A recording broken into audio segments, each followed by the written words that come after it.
주보의 교회 소식란을 통해서 이미 알려드린 대로 주님께서 허락하시면 앞으로 한동안 주일 오후 예배 시간에는 그동안 수요기도회에서 강해하였던 웨스트민스터 대의문답 강해를 할 수 있는 대로 복습하도록 하겠습니다. 수요일에는 다음 주일부터 새로 사도행전을 강해할 계획입니다. 이렇게 하는 이유는 대륙의 교회들이, 개혁교회들이 도르트 대회 이래로, 그러니까 근 400년 전 이래로 계속하여서 주일 저녁 예배 시간에는 요리문답 강해를 듣는 것을 교회 법으로 정하였는데, 그것은 공연히 그렇게 한 일이 아니라 교역자의 개인적인 취향이나 어느 부분에 매이지 않고 하나님의 자녀들이 하나님의 말씀의 가장 중요한 대요를, 핵심 사항들을 빠짐없이 배우기를 원하는 마음으로 교회의 큰 지혜를 모아서 그렇게 결정한 것입니다. 그러니 요리문답을 쭉 배워나가면 하나님 말씀은 워낙 방대하여서 어느 부분을 강의하기 시작하면 그 부분에 매이게 되는데, 그것도 물론 하나님의 말씀을 늘 먹는 것이니까 양식이 되지 않을 수 없겠습니다마는 우리 하나님 자녀들의 영적인 건강을 위하여서는 하나님 말씀의 모든 부분들의 핵심 내용들을 다 간추려서 빠짐이 없이 늘 반복적으로 배우는 것이 유익한 줄로 알아서 그렇게 교회 법을 정하였고, 그래서 우리 수요 기도회 때에는 사정상 온 교우들이 참석하기가 어려운 것이 우리의 현실이기 때문에 주일 오후 시간에 할 수 있는 대로 많은 교우분들이 한자리에 모여서 하나님 말씀을 듣고 배우는 그 시간에 요리문답을 배우는 것이 우리 교회 전체의 유익을 위해서 좋을 줄로 여겨서 그렇게 하기로 한 것입니다. 준비된 유인물을 함께 보면서 하나님의 말씀을 듣겠습니다. 오늘은 대의문답 14문을 살펴보면서 창조에 대한 하나님의 말씀을 듣겠습니다. 먼저 14문을 함께 낭독하겠습니다. 14문, 하나님께서 그분의 작정을 어떻게 이루십니까? 답.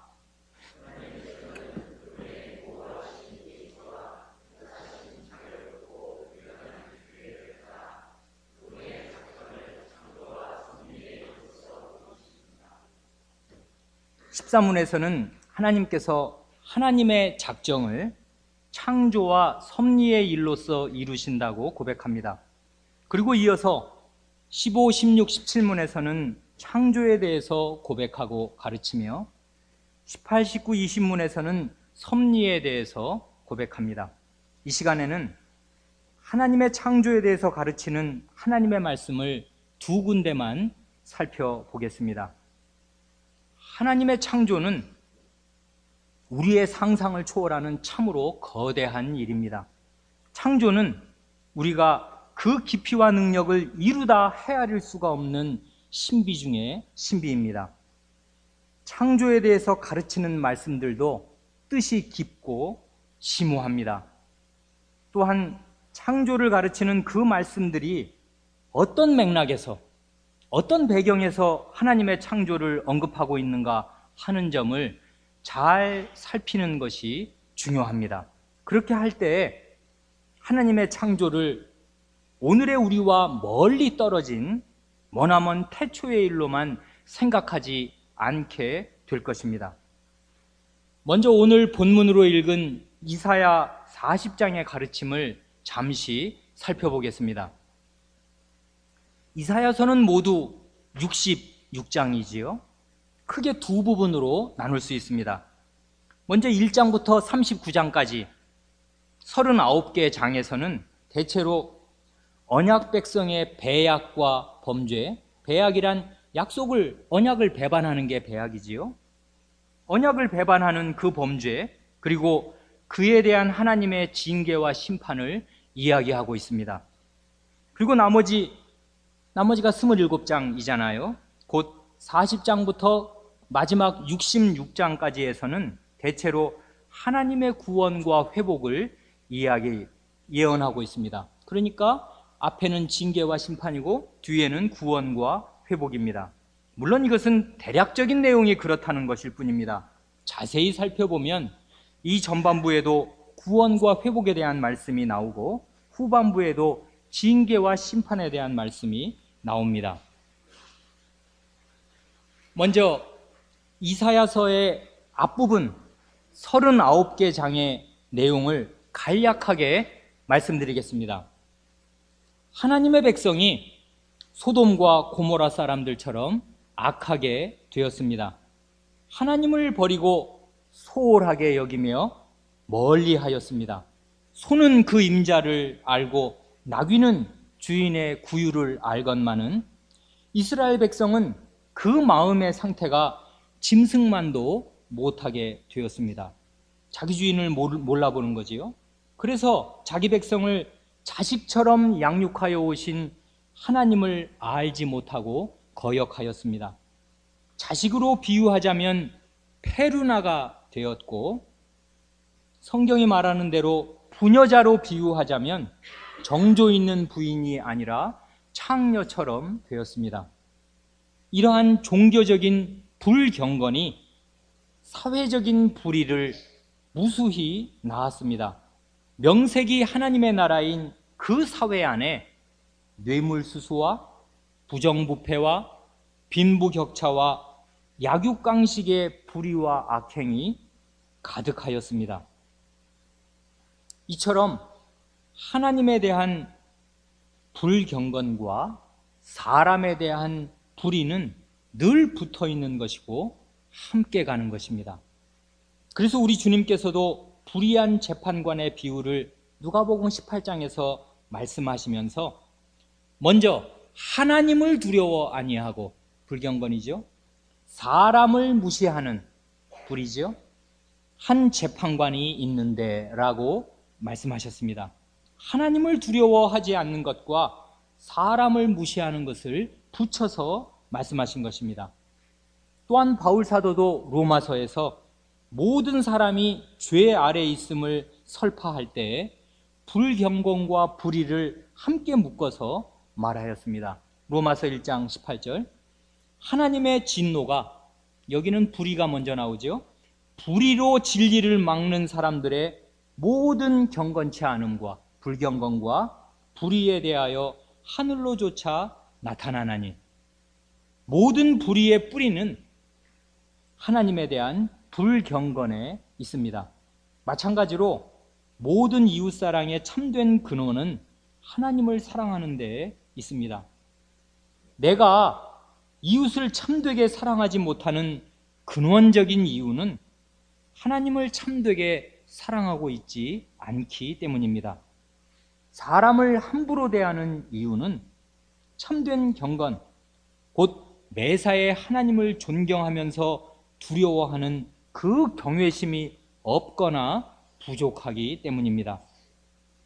그러므로 가정에서든 교회에서든 일터에서든 모든 인간관계에서 나타나는 문제의 근원은 하나님과의 관계가 올바르지 못한 데에서 비롯됩니다.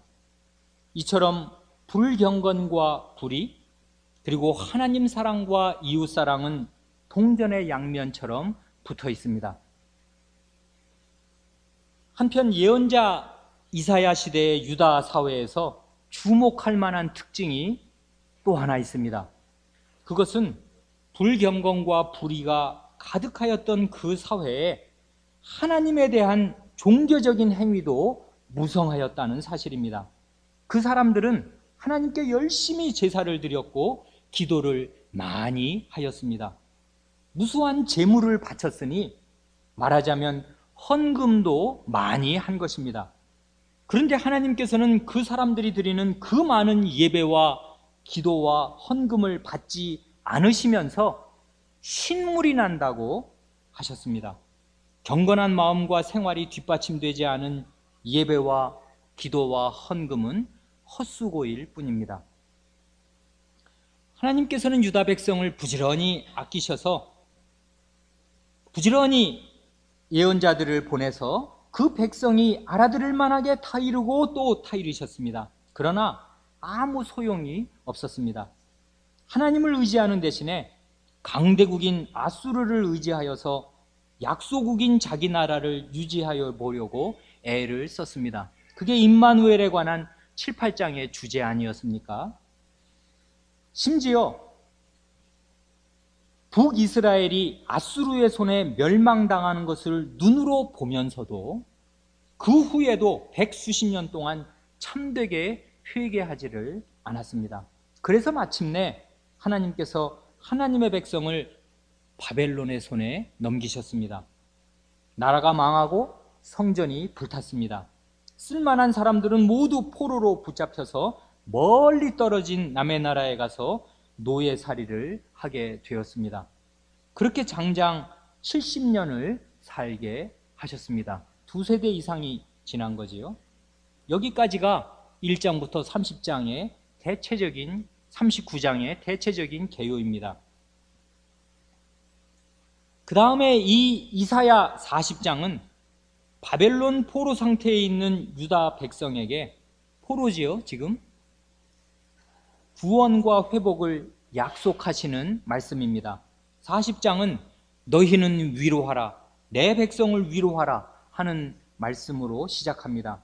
그러니까 이 위로는 보통의 작은 위로가 아닙니다. 그저 어느 개인이 마음이 울적하고 우울할 때 그 마음을 토닥여 주시는 그런 정도에 불과한 것이 아닙니다. 이 위로는 한 민족을, 이 하나님의 백성을 포로 상태에서 해방시켜 주시는 거대한 위로입니다. 고국으로 이제 돌아가는 것입니다. 우상의 나라에서 다시 하나님의 나라로 돌아가는 것입니다. 죄에 대한 징벌로 포로가 된 것이니까 포로에서 회복시켜 주신다는 이 위로는 곧 죄와 그 징벌로부터의 구원입니다. 개인의 구원만이 아니라 전 민족적인 구원입니다. 하이델베르크 요리문답 제1문에서 살아서나 죽어서나 당신의 유일한 위로는 무엇입니까? 하고 물을 때에 그 위로가 바로 이러한 위로입니다. 그러므로 이 위로는 곧 죄와 비참함으로부터의 구원입니다. 우상의 나라에서 하나님의 나라로 돌아오는 것입니다. 들판의 나뒹구는 마른 뼈나 해골들처럼 된 사람들이 다시 생명을 얻고 젊은 군인과 같은 튼튼한 몸을 입는 것입니다. 40장 3절에서는 너희는 광야에서 여호와의 길을 예비하라, 사막에서 우리 하나님의 대로를 평탄케 하라 합니다. 여호와의 길, 하나님의 대로, 이런 말이 나오지요. 지금 하나님의 백성이 처한 상태가 황량한 광야나 사막과도 같습니다. 그리고 실제로 우상의 나라인 바벨론에서 하나님의 나라인 이 시온 예루살렘으로 돌아오려면 중간에 황량한 광야와 사막지대를 지나야 합니다. 광야나 사막길은 걷기 쉬운 길이 아닙니다. 위험한 길입니다. 바위산도 있고 골짜기도 있고 험한 곳이 많습니다. 그런데 40장 4절을 보면 골짜기들은 도두어지고 산들은 깎여서 평지가 될 것이라 합니다. 그 결과 광야와 사막에 평탄한 대로가 뚫릴 것이라고 합니다. 그 길은 여호와의 길이요 하나님의 대로입니다. 하나님께서 그 백성의 귀환을 위해서 마련하여 놓으신 길입니다. 그 다음부터 40장 12절부터 하나님의 창조의 능력을 강력하게 선포하는 힘찬 선언들이 폭포수처럼 쏟아져 나옵니다. 오늘 우리가 여기서부터 본문으로 읽은 바로 그곳입니다. 누가 손바닥으로 바닷물을 헤아렸으며 뼘으로 하늘을 재었으며 땅의 티끌을 되에 담아 보았으며 명칭, 그릇 명자의 저울 칭자니까 그릇 저울인데 이 그릇은 접시 저울을 말하는 거잖아요. 누가 접시 저울로 산들을 달아보고 간칭, 막대 간자니까 막대 저울로 작은 산들을 달아보았으랴. 사람은 그렇게 못하는데 하나님은 간단하게 이런 산들 그렇게 재신다는 거지요, 무게를. 40장 15절 17절 보라, 그에게는 하나님께는 열방은 온 나라들은 통에 한 방울 물 같고 저울의 적은 티끌 같으며 섬들은 떠오르는 먼지 같으니.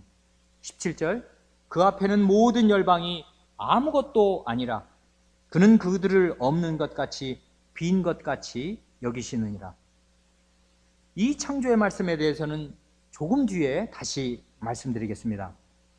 이어서 이 12절부터 17절까지 창조의 능력을 선포하는 거대한 스케일의 선포가 울려 퍼지고, 그 다음 18, 19, 20절에서는 하나님과 우상을 비교합니다.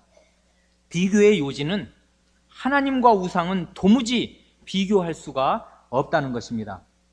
여기에서 굳이 이런 비교를 하는 이유가 무엇이겠습니까? 그것은 유다 백성의 눈에는 여전히 우상이 강력한 힘을 가진 것처럼 보이기 때문입니다. 실제로 우상을 숭배하는 나라인 아수르 제국이 하나님의 나라인 북이스라엘을 집어삼켰습니다. 그리고 그 다음에는 아수르보다 더 강력한 나라인 바벨론 제국이 역시 우상의 제국인데 아수르를 무너뜨리고 남유다까지 집어삼켰습니다.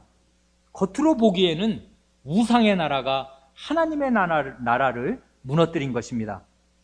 지금도 우상을 섬기는 사람들이 자기들의 주인 노릇을 하고 있고요, 명색이 하나님 나라의 백성인 사람들이 그 밑에서 70년간 노예로 살고 있습니다. 우상의 힘이 강력한 것으로 보입니다. 그러므로 이사야서의 기자는, 이사야서를 쓴 사람은 우상은 실로 아무것도 아니고 온 세상의 창조주이신 하나님께 비할 수 없다는 사실을 힘써서 강조하지 않을 수가 없는 것입니다. 이것은 신약시대에 주님께서 자신을 따르는 제자들에게 너희는 보물을 땅에 쌓아두지 말라, 오직 너희를 위하여 보물을 하늘에 쌓아두라, 너희가 하나님과 재물을 겸하여 섬기지 못하느니라 하고 경고하시는 것과 일맥상통합니다.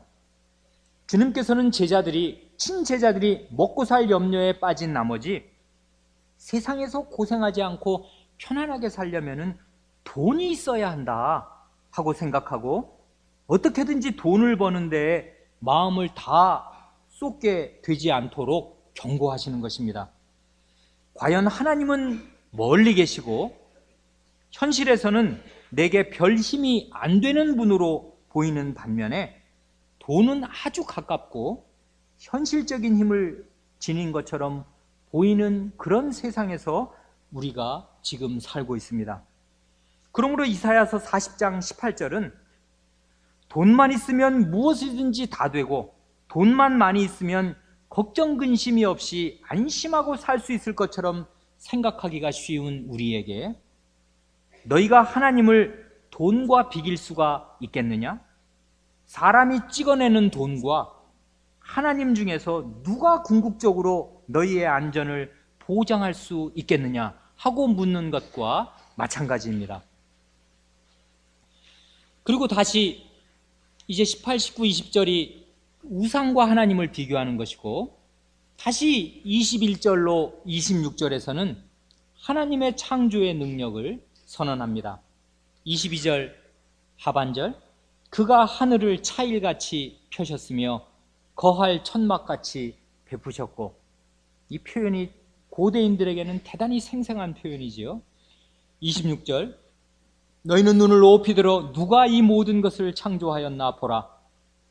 주께서는 수효대로 만상을 이끌어내시고 각각 그 이름을 부르시나니, 자기가 지은 걸 다 아시고 이름대로 부르신다 그거지요. 그의 권세가 크고 그의 능력이 강함으로 하나도 빠짐이 없느니라.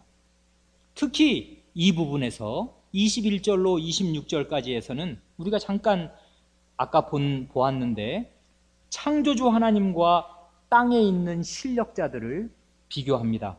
하늘을 만드시고 궁창에 앉으셔서 땅을 내려다보시는 하나님, 만물을 이끌어내시고 각각 그 이름을 부르시는 하나님, 권세가 크고 능력이 강하신 하나님에 비할 때 땅에 있는 귀인들, 귀한 귀족들이죠. 세상의 사사들, 재판관들이죠. 이런 사람들은 아무것도 아니고 힘없는 풀이나 바람에 날려가는 초개, 지푸라기에 불과하다고 합니다. 그 얘기를 왜 해야 되냐면 노예살이를 하고 있는 이 유다 백성의 눈에는 지배국의 왕이 하늘같이 보이고 그 밑에 말단 관리들이라도 큰 권력자로 보이기 때문에 그렇습니다. 일제시대를 산 연세 많이 드신 분들은 일본 순사가 얼마나 무서운 사람들이고 권력자들인지 알기 때문에 그런 세상의 사사들은 풀과 같고 바람과 같고 헛것들이다, 하나님에 비해서 이렇게 말하는 것입니다. 그러나 하나님의 말씀은 창조주 하나님과 그들을 비교나 할 수 있는지 생각하여 보라고 합니다. 이제 40장의 결론 부분입니다. 40장 27절, 야곱아 내가 어찌하여 말하며 이스라엘아 내가 어찌하여 이르기를 내 사정은 여호와께 숨겨졌으며 원통한 것은 내 하나님에게서 수리하심을 받지 못한다 하느냐. 자기들의 죄로 말미암아 지금 남의 나라에 잡혀와서 노예 생활을 하는 유다 백성들은 우상들의 세력 앞에 주눅들어 있고 강대국의 높은 사람들의 위세에 눌린 채로 아무런 희망도 없는 삶을 살아갑니다. 그들은 이렇게 비관적으로 속으로 생각합니다. 이미 엎질러진 물이고 이 세상의 세력은 이렇게 강한데 힘들고 원통한 사정이야 많이 있지만은 이제 와서 어찌하랴. 하나님께 호소하고 기도한들 무슨 뾰족한 수가 있으랴. 하나님이신들 이런 암담한 처지를 어떻게 뒤바꾸실 수 있으랴 하고 자포자기하는 것입니다. 그런 상태에 있는 유다 백성들에게 하나님께서는 자신을 영원하신 하나님 여호와, 땅끝까지 창조하신 자로 선언하시면서 오직 여호와를 앙망하는 자는 새 힘을 얻으리라고 약속하십니다. 이와 같이 하나님의 백성이 자기들의 죄로 인해서 가장 비참한 처지에 떨어져서 아무런 소망이 없게 되었을 때 대대로 자식까지 노예잖아요. 그들이 바라보아야 할 분은 바로 창조주 하나님이십니다. 그 백성이 곤두박질 쳐져 있는 맨 밑바닥 상태, 헐수할 수 없는 노예살이에서 그들을 건져낼 수 있으려면은 보통의 능력을 가지고서는 어림도 없습니다. 캄캄한 어둠 속에서 말씀 한마디로 빛을 이끌어내오시는 그 어마어마한 창조의 능력이 아니고서는 안 되는 것입니다. 이처럼 이사야 40장은 하나님의 창조를 언급하는데 이게 중요하잖아요. 왜? 무슨 이유에서 어떤 맥락에서 하나님의 창조를 지금 언급하는가 하면 하나님께서 그분의 온 백성에게 미칠 큰 구원을 가져오시는 구원자이심을 계시하시는 맥락에서 하나님의 창조의 능력을 상기시켜 줍니다.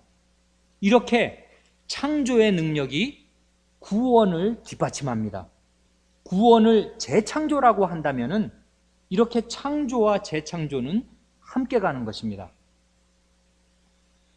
바벨론 포로에서의 회복은 실로 우리가 알고 있는 제2의 출애굽이라고 말할 수 있습니다.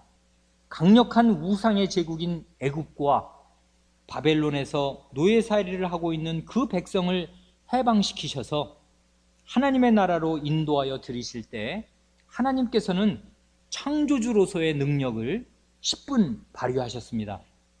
애굽에 내리신 10가지 재앙 쭉 헤아리면 강물이 피로 바뀐다든지 개구리, 이, 파리, 악질, 독종, 우박, 메뚜기, 흑암, 또 장자를 치신 일, 이런 것들이 전부 창조 능력을 발휘해야만 나타날 수 있는 이적들이잖아요.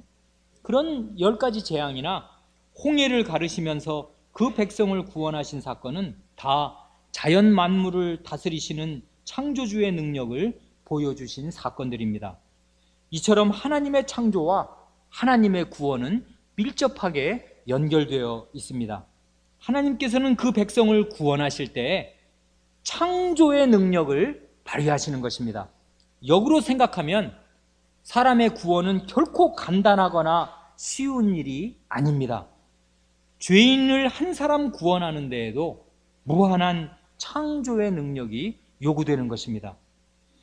그러므로 하나님의 백성이 맨 밑바닥에 있을 때, 하나님의 교회가 바닥으로 추락하였을 때, 오늘 우리 시대의 교회 형편이 바로 그거 아닙니까?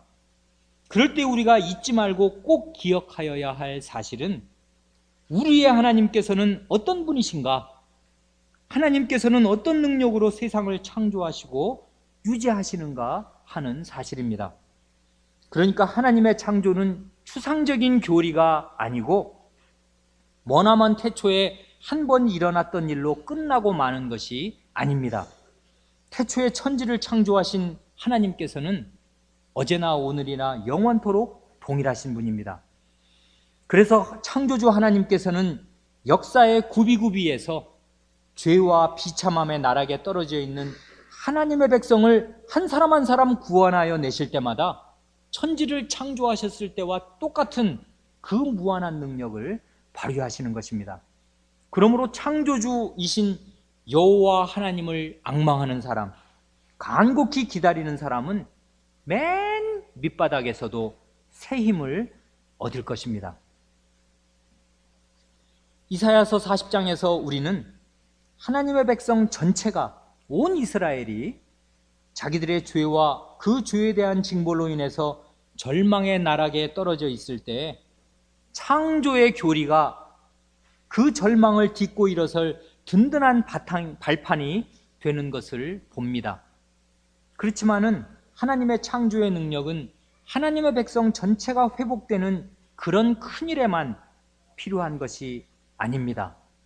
어려움 가운데 처한 신자 개개인의 처지에서도 이 창조의 능력이 궁극적인 해답이 됩니다. 그러한 사실을 욥기가 잘 보여줍니다. 먼저 우리에게 익숙한 욥기의 주요 내용을 간략하게 상기하여 보겠습니다. 욥기 1장 1, 2, 3절을 보면 우스 땅에, 저 어디 동방이지요, 욥이라 이름하는 사람이 있는데 그 사람은 순전하고 정직하여 하나님을 경외하며 악에서 떠난 자더라. 이 말이 1, 2장에서 반복됩니다. 그 사람은 순전하고 정직하여 하나님을 경외하며 악에서 떠난 자더라. 하나님의 입에서도 반복되고 이 욥기 저자의 이 기술에서도 나오고, 그 소생은 자식이지요. 남자가 7이요 여자가 3이며 7남 3녀 10남매를 두었네요. 그 소유물은 양이 7천이요 약대가 3천이요 소가 500결이요. 결이란 말은 쌍이니까 500쌍이니까 1000마리란 얘기겠지요. 암나귀가 500이며 종도 많이 있었으니 이 사람은 동방 사람 중에 가장 큰 자라 합니다. 동방 최대의 부자였습니다. 이처럼 욥은 순전하고 정직하여 하나님을 경외하며 악에서 떠난 사람이었으니까 아주 훌륭한 신자였습니다. 스라의 10남매를 둔 다복한 가정의 가장이었고 동방 최고의 부자였습니다. 그런데 그 뒤에 계속되는 1, 2장의 내용을 보면, 말하자면 하늘의 어전 회의에서 하나님께서 사탄에게 욥의 믿음을 칭찬하는 말씀을 하셨고, 아까 우리가 읽었던 그 말, 그러자 사탄은 하나님의 실상은 잘 모르시면서 그저 겉모습만 보고 욥을 칭찬하신다 하는 의취로 하나님의 말씀을 하나님 앞에서 정면으로 반박하였습니다.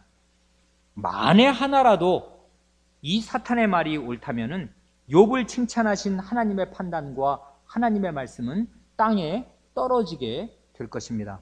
그렇게 되면 하나님은 더 이상 완전하신 분이 아니게 될 것이고 의로우신 재판장인지도 의심스럽게 될 것입니다. 그러면 하나님께서는 더 이상 하나님이 아니게 되는 가장 심각한 일이 벌어지는 것입니다. 그러므로 그날 하늘에서는 아주 심각하고 중대한 대치 국면이 조성되었다고 말할 수 있습니다. 한편으로 하나님이 계시고 다른 한편에 사탄이 있습니다. 말하자면 하나님과 사탄 사이에 신령한 전쟁이 벌어지게 된 것입니다. 이 땅에 있는 욥은 그 내막을 알 길이 없습니다. 하나님을 경외하는 사람인 이 욥은 하나님의 편에 속하여서 앞뒤 내막을 모르는 채로 그 신령한 전투에 참전하게 되었습니다. 그 전투는 실로 피가 치열하게 이를 데 없는 피가 튀기고 사람들이 죽어나가는 살벌한 전투였습니다. 그 전투에서 욥은 피투성이가 되었고 문자 그대로 만신창이 온몸에 이 부스럼이 난 거, 그게 만신창인데 그 말이 문자 그대로 이 사람에게 이루어졌습니다. 만신창이가 되었습니다. 불행은 욥에게 어느 날 갑자기 아무 예고 없이 들이닥쳤습니다. 하루아침에 전 재산이 사라졌습니다. 2번은 약탈을 당했고 1번은 불에 탔습니다. 그나마 아들, 딸들이 무사하다면 위안이 될지도 모르겠는데 맏아들의 집이 무너진 바람에 그 집에 모여서 잔치하고 있던 10남매가 한꺼번에 몰살을 당하였습니다. 종들도 그 나쁜 소식들을 각각 전할 한 사람씩을 빼고는 다 죽었습니다. 이것이 다 하루 동안에 벌어진 일입니다. 아주 잔인하게도 사탄이 얼마나 잔인한지 마치 사람의 혼을 쏙 빼어놓아서 도무지 정신을 차릴 수가 없게 만들려고 작정한 듯이 이 4가지의 끔찍한 소식이 하나씩 하나씩 꼬리에 꼬리를 물고 연달아서 하나가 끝날만 하면 다음 사람이 와서 소식을 전하고 소식을 전하고 소식을 전하는 식으로 연달아 들이닥쳤습니다. 불행은 그것으로 끝이 아니었습니다. 이번에는 욥의 몸에 발바닥에서 정수리까지 온몸에 지독한 피부병이 생겼습니다. 그래서 욥은 기와 조각으로 몸을 벅벅 긁지 않으면 안 되었습니다.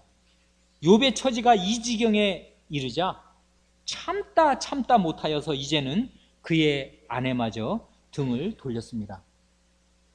그러고 사느니 차라리 하나님을 저주하고 죽으라. 그러니 이제 욥에게 남은 것은 아무것도 없습니다. 전 재산을 잃고요, 가족도 다 잃고 건강마저 잃었습니다. 사람으로서 잃고 싶지 않은 모든 것, 사람답게 살기 위해서 꼭 필요한 모든 것을 다 잃었습니다. 우리가 이 세상에 사는 동안에 별별 어려움을 당한다 한들 욥이 겪은 어려움에 비해서 더 크다고 할 수 있을지 의문입니다. 욥의 참상이 얼마나 참혹한 것이었던지 그의 세 친구가 그 소문을 듣고 서로 약속을 하고서 위문하러 가자고 해서 욥을 위문하러 왔는데 욥의 모습을 한번 딱 보고서는 일주일 밤낮을 욥과 함께 땅에 앉아 있었는데 기가 막힌 나머지 일주일 동안 한마디 말도 할 수 없을 그런 참상이었습니다. 그러니 욥은 죽고 싶었습니다. 정말로 죽고 싶었습니다. 땅에 숨겨둔 보배를 찾듯이 죽기를 바랐다 했습니다. 그렇지만 자기가 바라는 대로 죽을 수도 없어서 그저 매일 매시간이 고통일 뿐인 한없는 괴로움을 몸으로 겪는 수밖에 없었습니다. 그런데 더 잔인한 건 불행은 그것으로 끝이 아니었습니다. 이제 욥에게 남은 것이라고는 차라리 빨리 그 끊어졌으면 좋을 그 목숨, 가냘픈 목숨 그거 하나하고 하나님을 향한 믿음, 이거 딱 2가지밖에 안 남았는데 욥의 친구들이 와서 욥의 믿음을 흔들고 또 흔들어 댔습니다. 사실은 욥기의 거의 대부분을 차지하는 것이 바로 그 내용입니다. 욥기는 모두 42장이니까 42장으로 되어 있는데 4장부터 37장까지의 34개 장, 이 장이 모두 욥과 욥의 친구들 사이에 치열한 신학 논쟁으로 채워져 있습니다. 이는 장수로만 따지면 욥기의 80%가 넘는 분량입니다. 그러니까 많은 사람들이 욥기를 읽으면서 욥의 재난만 생각한단 말이에요. 이 80%의 신학 논쟁이 지닌 뜻이 무엇인지를 그저 간과하고 지나가 버리는 것입니다. 욥에게 가장 고통스러운 것이 뭐였나? 그걸 모르는 것입니다. 그러니까 욥의 원수는 하늘에 있는 사탄만이 아니었습니다. 같은 하나님을 믿는 욥의 친구들이 이 땅에서 사탄의 대리자처럼 되어서 욥을 괴롭히고 또 괴롭힌 것입니다. 욥의 친구들은 자기들의 불완전한 신학 지식으로 함부로 욥을 정죄하면서 회개하라고 다그쳤습니다. 욥기를 보면 신자에게 오는 가장 큰 어려움은 이 세상에서 오는 어려움인 것보다도 교회 안에서 다른 신자로부터 오는 어려움인지도 모릅니다. 교회 안에서 분란을 겪어본 사람은 이 말이 무슨 뜻인지 더 잘 이해할 수 있을 것입니다. 사람은 흔히 자기가 가진 믿음과 하나님에 대한 지식이 얼마나 부족한 것인지도 잘 모르면서 그 부족한 믿음과 부족한 지식으로 다른 형제를, 다른 자매를 판단하고 조심 없이 이 말 저 말을 늘어놓기가 쉽습니다. 그런데 그 말이 이 욥의 경우처럼 시퍼런 칼이 되고 화살이 되어서 형제 자매의 가슴을 찌르고 상처를 주고 그의 믿음을 뒤흔드는 것입니다. 이 욥의 친구들의 신학은 말하자면 철저히 인과응보의 신학이었습니다. 요컨대 콩 심은 데 콩 나고 팥 심은 데 팥 난다는 것입니다. 욥, 내가 당한 이 모든 끔찍한 재앙은 결국 내 죄 때문에 온 것이 아니냐. 하나님께서 이 세상을 다스리시는데 하나님께 큰 죄를 짓지 않고서야 어떻게 사람이 이렇게까지 이 지경까지 어려움을 당할 수가 있단 말이냐. 그러니 더 이상 뻗대지 말고 어서 하나님께 이실직고하고 회개해라 하는 것입니다. 이게 친구들의 말에 34개 장에 걸친 친구들의 추궁의 요지입니다. 이 사람들의 말이 다 틀린 것이 아닙니다. 기본적으로는 다 옳은 말들입니다. 죄를 지으면 고난이 따르잖아요. 다만 그 말이 욥에게는 해당되지 않았다는 것, 그거 한 가지뿐입니다. 문제는 자기들의 신학 지식에 한계가 있다는 사실을 겸손히 인정하면서 여백을 남겨두지 않고서 자기 신학 지식으로 모든 경우를 다 재단하려고 하면서 이 의인 욥을 추궁하였다는 사실입니다. 그런데 욥과 욥의 친구들 사이에 결정적으로 다른 모습이 한 가지 있습니다. 욥의 친구들은 이 34장을 다 읽어보면 욥에게만 말을 할 뿐이지 한 번도 한마디도 하나님께 기도하지는 않습니다. 이게 아주 희한한 일이란 말이에요. 그에 반해서 욥은 친구들과 논쟁을 하는 한편으로 거듭거듭 하나님께 호소하면서 기도를 드립니다. 욥은 대화의 중간에도 말을 하다가 이 말이 도저히 막히면 하나님께 호소하고 더 이상 친구들과 대화가 안 된다고 생각할 때에도 하나님께로 가서 하나님께 호소합니다. 7장, 9장, 10장, 14장, 23, 24장, 30장을 쭉쭉 읽어보면 이 욥의 기도가 중간중간에, 대화 중간중간에 툭툭 튀어나옵니다. 그래 욥기 그중에 16장 20절, 21절은 이러한 욥의 자세를 단적으로 보여줍니다. 나의 친구는 나를 조롱하나 내 눈은 하나님을 향하여 눈물을 흘리고 사람과 하나님 사이에와 인자와 그 이웃 사이에 변백하시기를 원하노니. 이제는 말이 안 통하니까 하늘을 바라보며 눈물을 흘리는 이 기도, 하나님, 사람과 하나님 사이에, 그리고 나와 내 친구 사이에 판단해 주시옵소서 하고 울면서 기도하는 것이 이 사람의 기도입니다. 욥이 가장 간절히 바란 것은 어찌하든지 하나님 앞에 나아가 호소하는 것이었습니다. 내가 어찌하면 하나님 발견할 곳을 알고 그리하면 그 보좌 앞에 나아가서 그 앞에 호소하며 변백할 말을 입에 채우고 내게 대답하시는 말씀을 내가 알고 내게 이르시는 것을 내가 깨달으리라. 도대체 하나님하고 좀 얘기를 했으면 좋겠다. 하나님은 어디 계시나? 그 앞에 가서 내가 이 변명을 좀 했으면 좋겠다 하는 것이 욥의 소원이었습니다. 이것이 욥의 경건의 핵심입니다. 욥은 기도하는 사람이었습니다. 욥은 견디기 어려운 불행과 고통을 당하였을 때나 사람들과의 관계에서 자기의 힘으로 도무지 해결할 수 없는 어려움에 부딪혔을 때 그 문제를 하나님께 가지고 가서 하나님께 호소할 줄 아는 사람이었습니다. 욥은 사람들과 이야기를 나눌 뿐만 아니라 친구들과 이야기를 많이 나누었잖아요. 무엇보다도 하나님과 대화하는 개인적인 통신망을 확고하게 구축하고 있던 사람이었습니다. 경건의 핵심은 가족과 이야기를 나누거나 친구와 이야기를 나누는 것 이상으로 자기의 마음의 가장 깊은 곳에서 가장 중요한 대화 상대로 하나님을 모시고 있는 것입니다. 교회에서 가장 필요한 사람은 이러한 경건함이 있는 사람입니다. 교회를 위해서 늘 간곡하게 기도하는 경건한 교인들이 있을 때 그 교회가 올바로 설 것입니다. 멋진 예배당이 있다고 하여서 교회가 서는 것이 아닙니다. 또한 집안이 올바로 서려면 제일 먼저 가장이나 부모가 이러한 경건한 사람이 되어야 합니다. 가족과 자녀를 위해서 밤낮으로 간곡하게 기도드리는 사람이 있을 때 그 가정이 올바로 설 것이고 자녀가 올바로 설 것입니다. 욥은 내내 하나님께 기도드리면서 자신의 괴로운 사정을 아뢰고 호소하였습니다.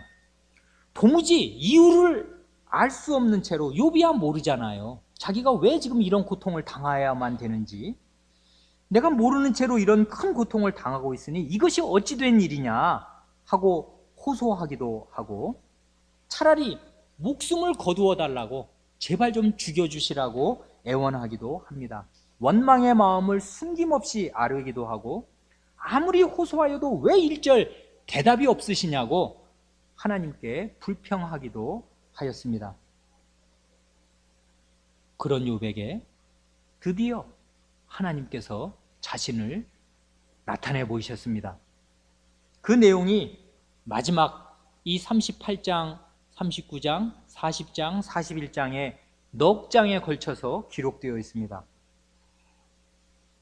그런데 희한한 것은 하나님께서는 왜 욥이 그런 참혹한 고통을 당하는 것인지 그 이유에 대해서는 한 말씀도 직접적으로 대답하시지 않습니다.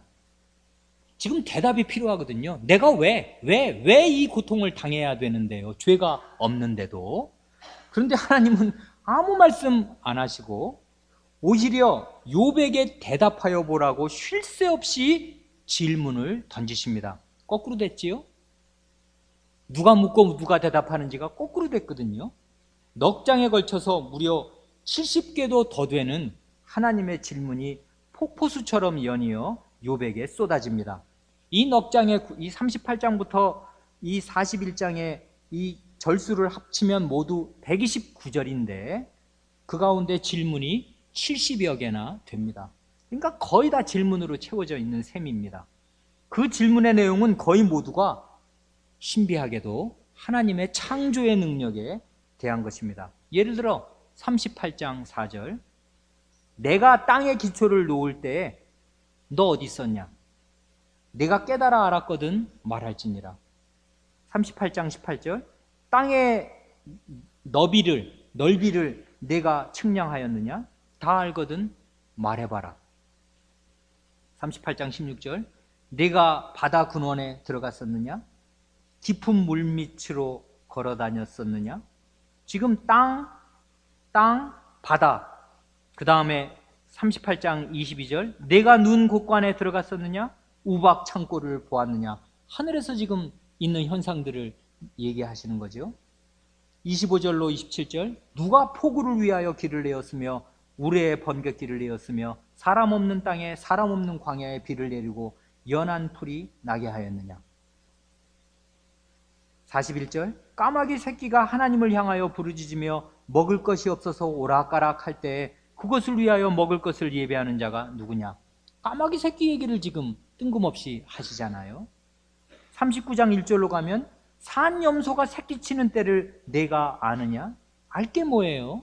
암사슴 새끼 낳을 기한을 내가 알 수 있느냐? 모르지요.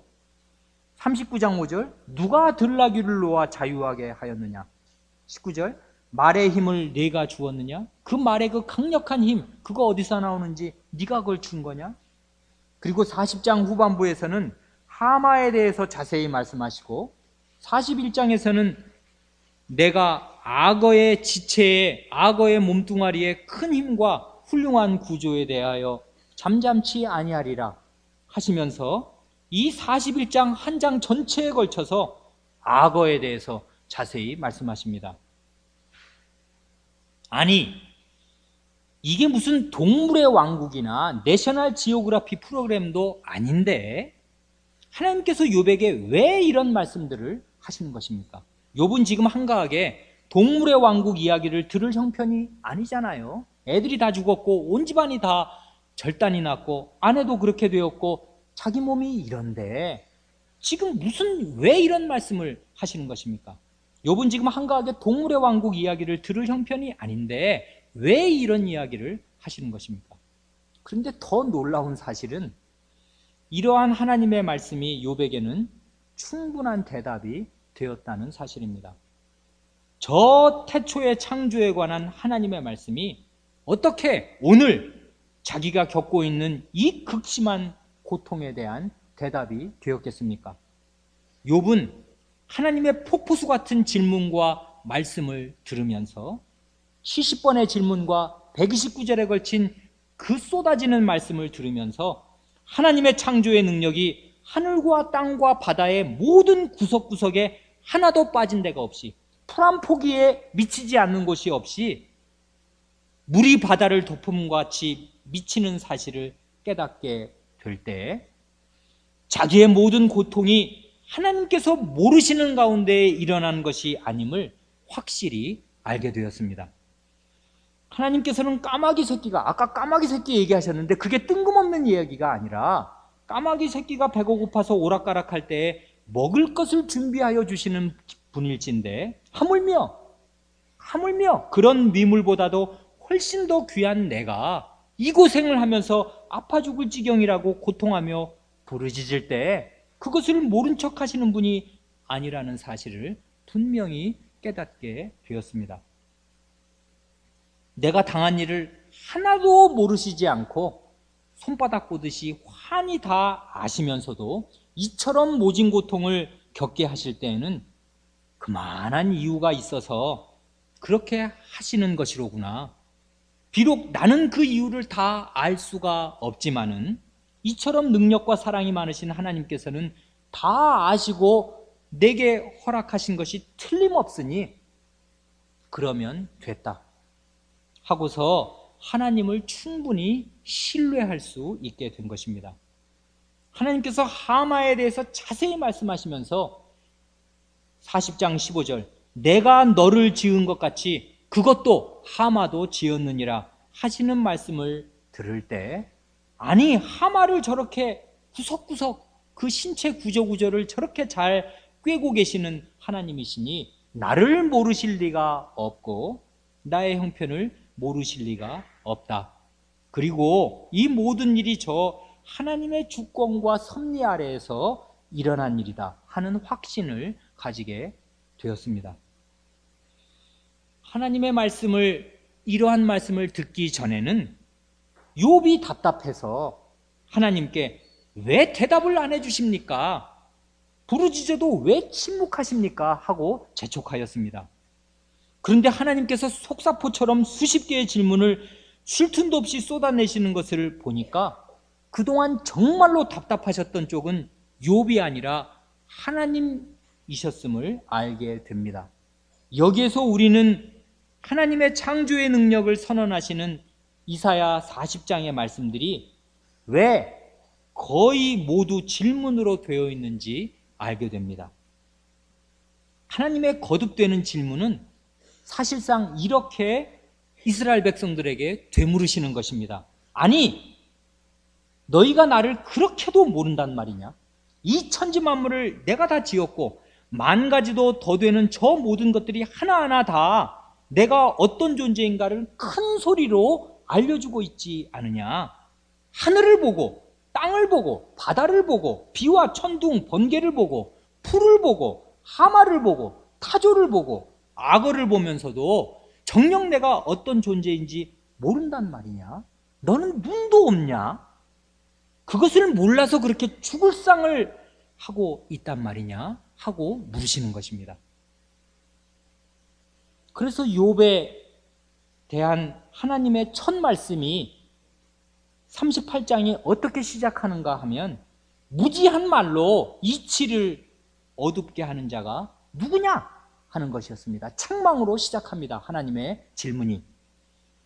하나님께서 보실 때 욥은 물론 훌륭한 신자였습니다. 이런 신자가 세상에 다시 없을 만큼 훌륭한 분 아니에요. 그렇지만은 욥의 비명이나 한탄이나 기도의 내용은 하나님이 요구하시는 수준, 하나님이 받으셔야 마땅한 신뢰의 수준에서 본다면은 사실상 무지몽매한 말이었던 것입니다. 이는 풍랑이 있는 갈릴리 호수에서 물결이 배에 찰랑찰랑 덮이게 되자 죽음의 공포에 휩싸여서 주여 주여 구원하소서 우리가 죽겠나이다 하고 주님을 흔들어 깨웠던 제자들의 다급한 호소가 사실상 무지몽매한 말이었던 것과 똑같습니다. 그때 제자들은 그 배에서 주무시는 분이 누구신지를 마땅히 알아야 할 대로 충분히 알지 못하였습니다. 그래서 예수님께서는 바람과 바다를 꾸짖어서 잔잔케 하시기 전에 먼저 제자들부터 꾸짖으셔야 하였습니다. 어찌하여 무서워하느냐? 믿음이 적은 자들아. 무서워하지 않아야 하는데 무서워한다는 것입니다. 지금 같은 배에 탄 분이 누군지를 모르고 있으니까 무서워하는 거 아닙니까? 또한 욥의 비탄은 주께서 여기 계셨으면 내 오라비가 죽지 아니하였겠나이다 하고 몹시 비통해한 마르다와 마리아 자매의 탄식과 별반 다를 것이 없는 무지한 말이었습니다.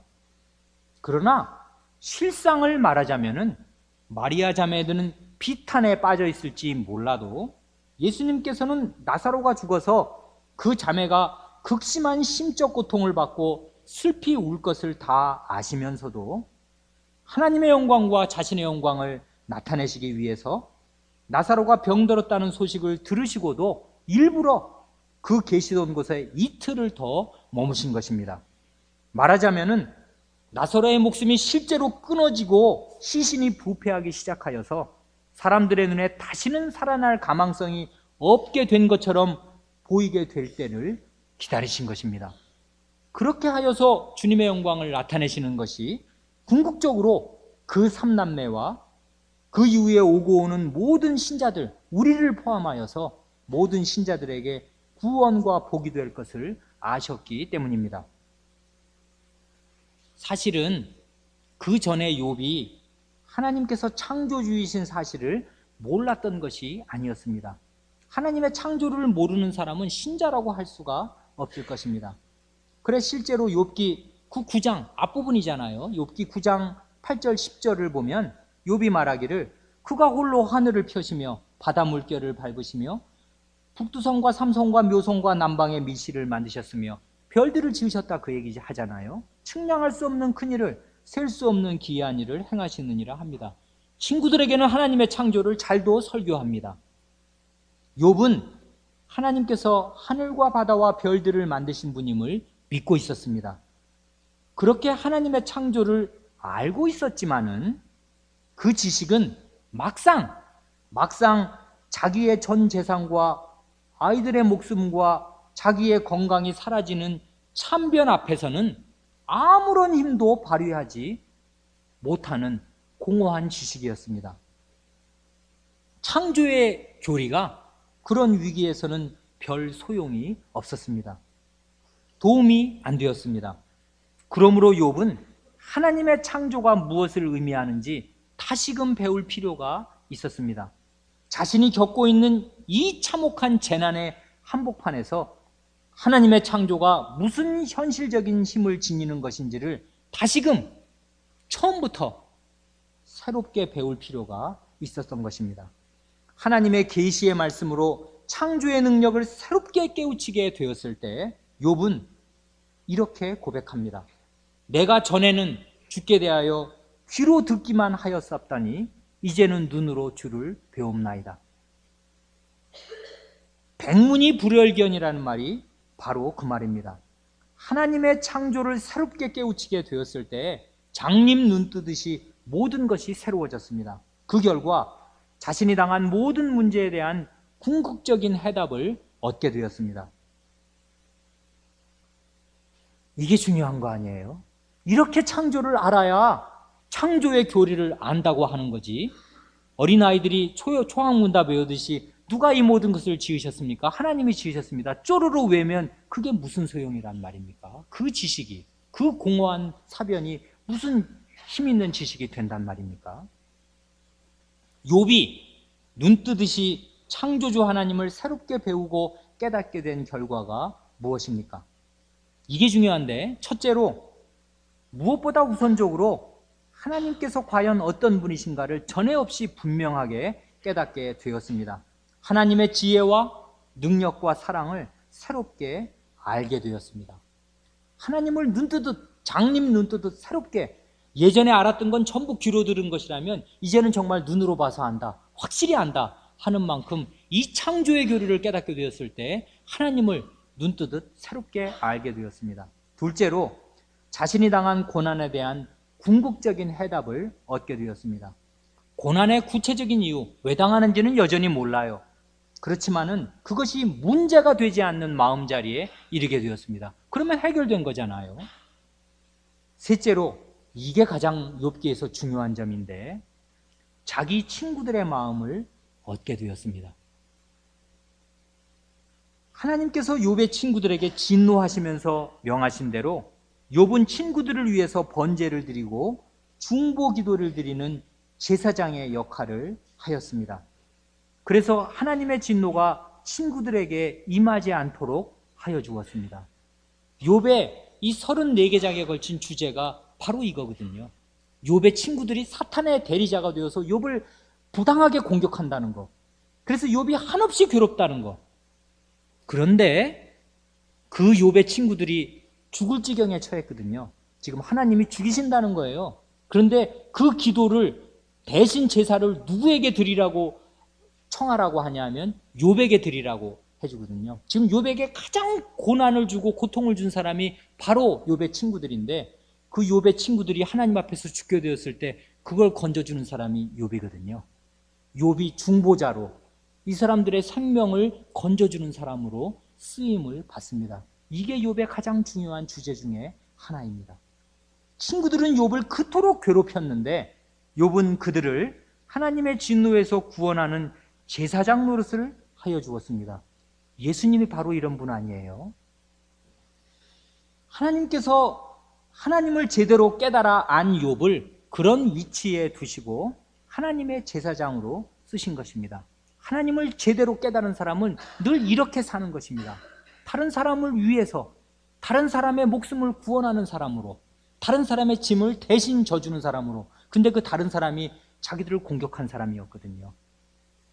이 요셉의 형들 같은 사람인데, 하나님을 뜻을 깨닫고 나면 요셉의 형들과 형들의 자식을 먹여 살리는 사람이 되잖아요.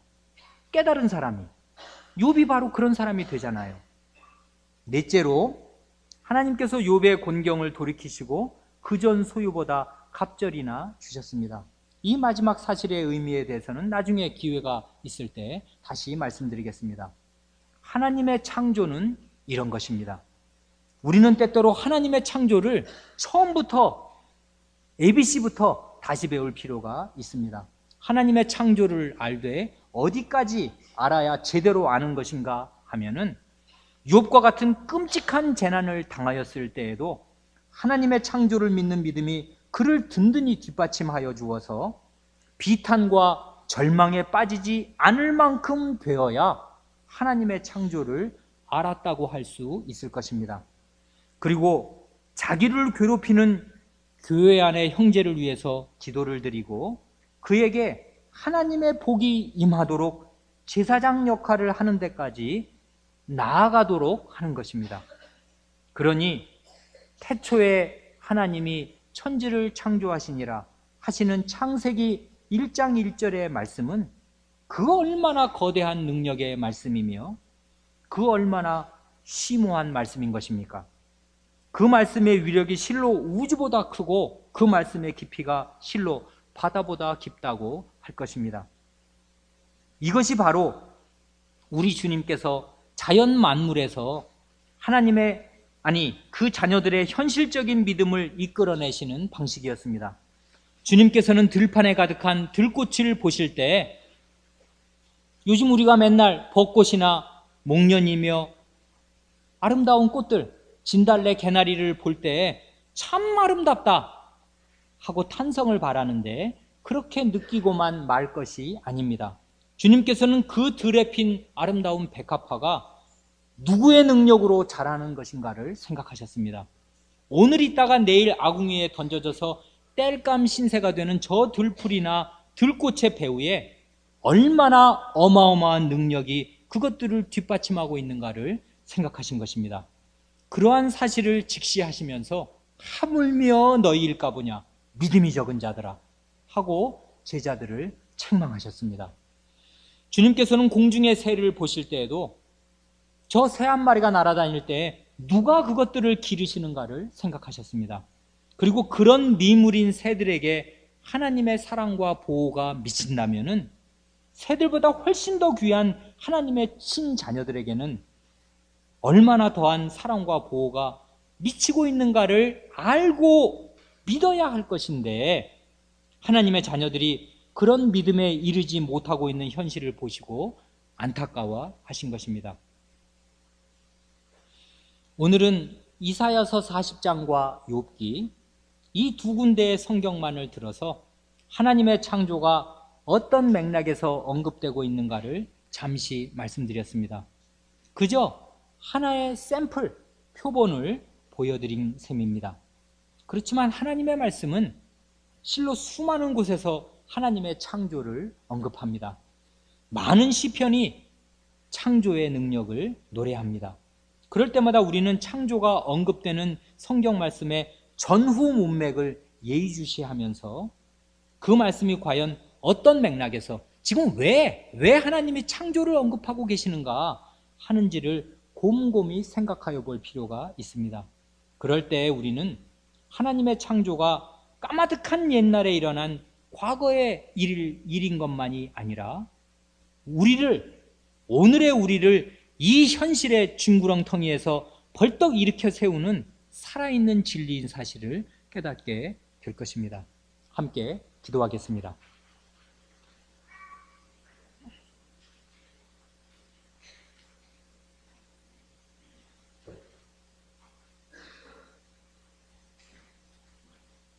거룩하신 하늘 아버님, 무지한 말로 이치를 가리는 자가 누구이옵니까? 바로 저희들이 아니옵니까? 저희가 어렸을 때에는 말하는 것이 어린아이와 같고 깨닫는 것이 어린아이와 같고 생각하는 것이 어린아이와 같지만은 장성한 사람이 되면 어린아이의 일을 버려야 하겠사오니 저로 하여금 전능하신 아버지 하나님, 천지의 창조주를 아는 지식에서 자라고 또 자라게 하여 주시기를 간구하옵니다. 하나님의 창조의 능력을 알되 이 복잡한 저희의 현실에서 당하는 모든 문제들로 인하여 좌절하거나 절망하지 않고 결코 자포자기하지 않고 그 모든 문제와 재난의 한복판에서도 하나님을 우러러 찬송을 드리고 감사드리면서 주님의 명예를 위하여 신령한 전투를 계속 수행할 수 있는 속 깊은 자식들이 될 때까지 하나님의 창조의 능력을 알아갈 수 있게 하여 주시옵소서.